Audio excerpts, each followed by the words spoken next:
Oi, alunos!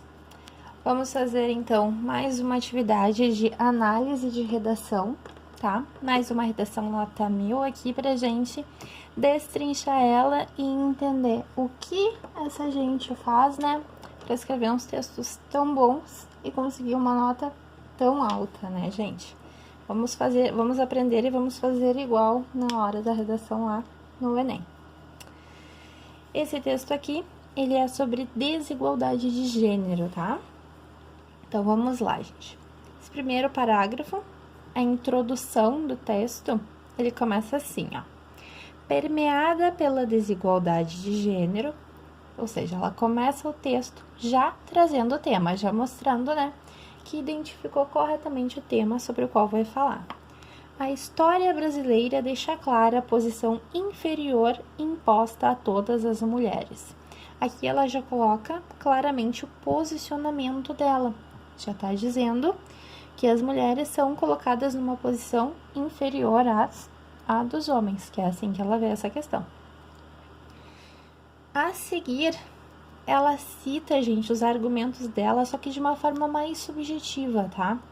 A gente vai identificar os 3 argumentos dela aqui na introdução, que ela vai desenvolver na sequência, na redação dela, mas não é de uma forma tão objetiva, ela consegue inserir esses argumentos dentro do raciocínio dela, tá? Então, ela já falou aqui da questão histórica, tá? Que o machismo, ele é historicamente construído, juntamente com a frase onde ela expõe o posicionamento. Esse é o primeiro argumento que ela vai desenvolver, tá?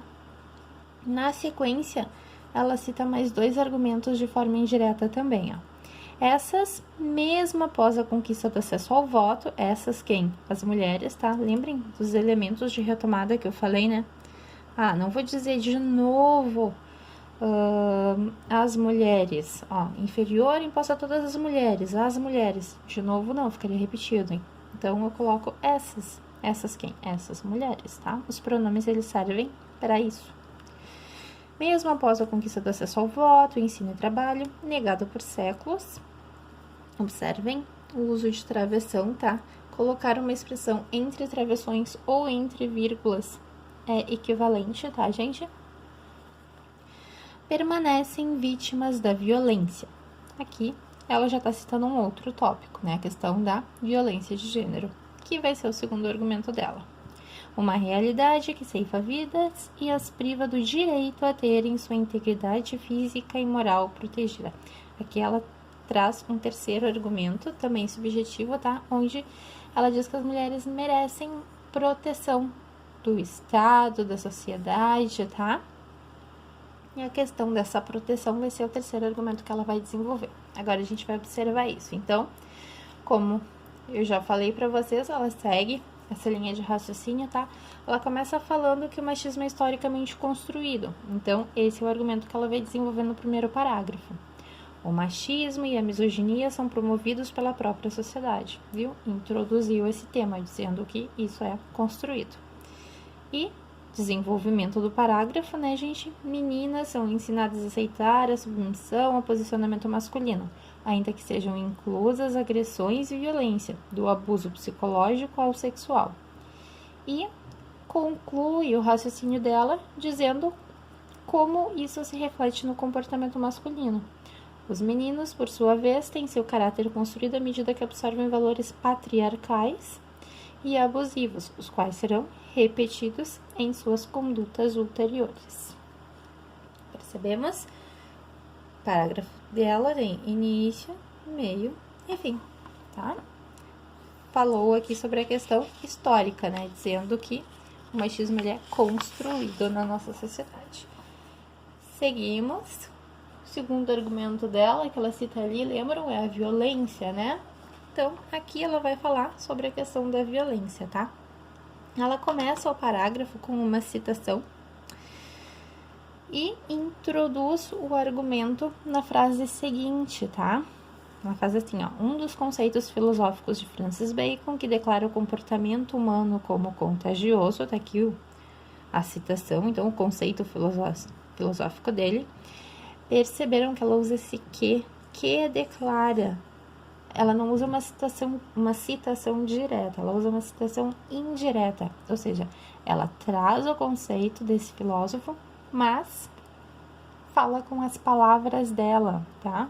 Que é bem mais seguro, né, gente, do que usar aquela citação entre aspas que a gente tem que ter muita certeza da fonte, explicar de onde foi retirado. Aqui não, aqui ela tá trazendo um conceito que ela conhece, mas tá trazendo com as palavras dela, falou de quem é o conceito. Uma citação indireta, ela é muito mais segura de utilizar no texto de vocês, tá? Aqui ela introduz, então, o argumento dela. Usou a citação, colocou a violência de gênero, conforme permanece a ser reproduzida, torna-se enraizada e frequente. Trouxe o tópico da questão da violência. Desenvolve ele concomitantemente, significa ao mesmo tempo. Usem, tá? Expressões, ó, que ligam uma frase na outra. Concomitantemente, a voz das mulheres é silenciada e suas manifestações são reprimidas. E aqui, ela não coloca ponto, mas ela conclui dentro da mesma frase, o parágrafo dela, ó, o que favorece o mantimento das atitudes misóginas. Viram? Toda a estrutura bem direitinho. Desenvolveu o A2 dela, o argumento número 2. Agora ela vai desenvolver o terceiro argumento. O terceiro argumento fala sobre a necessidade de as mulheres terem proteção, né? Que falta a proteção da sociedade, que falta a proteção do cumprimento das leis de proteção às mulheres, tá? E é isso que ela aborda aqui. Vamos ver então a nossa introdução do último argumento. O ensino veta todo e qualquer tipo de instrução a respeito do feminismo e da igualdade de gênero e contribui com a perpetuação da ignorância e do consequente preconceito. Aqui ela está falando que não tem, né, apoio, aporte para que na sociedade, para que a questão do preconceito e da violência de gênero sejam erradicados, tá? Ademais, olha aqui o conectivo. Os veículos de comunicação pouco abordam a temática. Tá falando que tem pouca ênfase, né? E conclui dizendo assim: enquanto o Estado colabora com a Lei Maria da Penha, tá dizendo sim, é bom, é positivo, tem uma lei que protege a mulher, mas ela nem sempre é eficaz. Por quê? Porque há unidades de delegacia da mulher em número insuficiente, tá? Ou seja, né, deixa bastante claro que não há proteção suficiente à mulher. E conclui o texto dela dizendo como isso deveria ser feito. Lembrem sempre, né, que a conclusão de vocês, ela tem que trazer soluções para o problema que foi exposto. Se o problema é desigualdade de gênero, se meu posicionamento é que existe, né, essa desigualdade de gênero, eu vou dizer como eu resolvo isso. Então, ela começa assim, ó, entende-se diante do exposto. Sempre bom, né, a gente colocar na conclusão de vocês uma referência aos argumentos que vocês já citaram, tá? Para reafirmar o ponto de vista de vocês, retomar, então, tudo que foi dito, né? Então, diante do exposto, a real necessidade de ações governamentais que garantam que a lei puna todos os tipos de violência.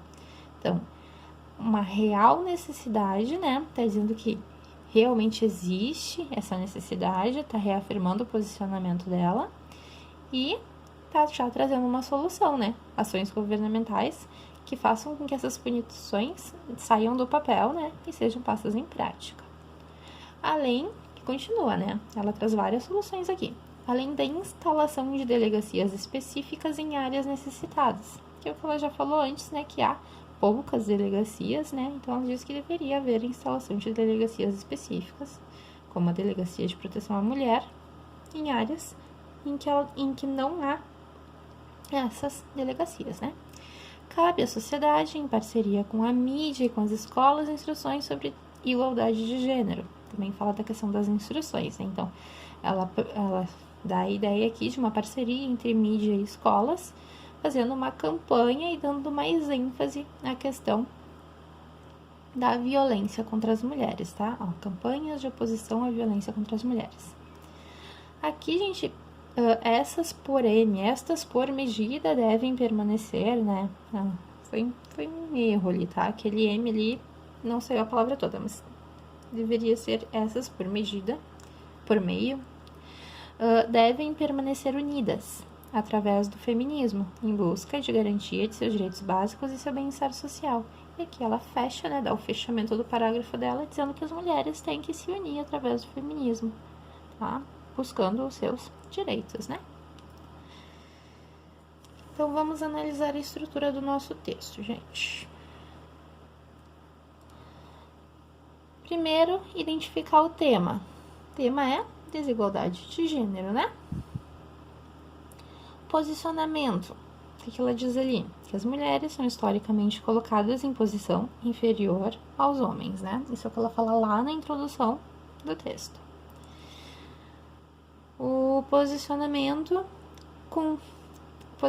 se justifica com quais argumentos?